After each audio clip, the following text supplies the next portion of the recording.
कमाल का चेहरा तो उस वक्त देखने वाला था। काश कि मैं उसकी तस्वीर ले सकता।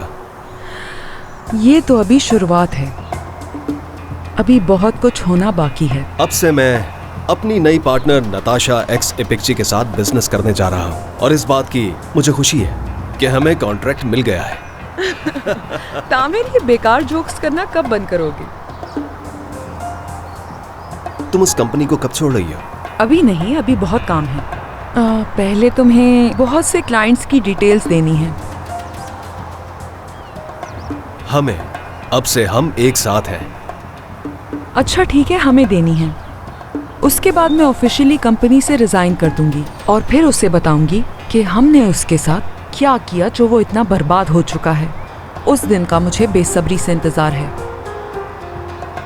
वो अजीज बयान, तुम्हें क्या लगता है उसका मसला हल हो चुका है? वो मेरे ख्याल से वो बहुत लंबे वक्त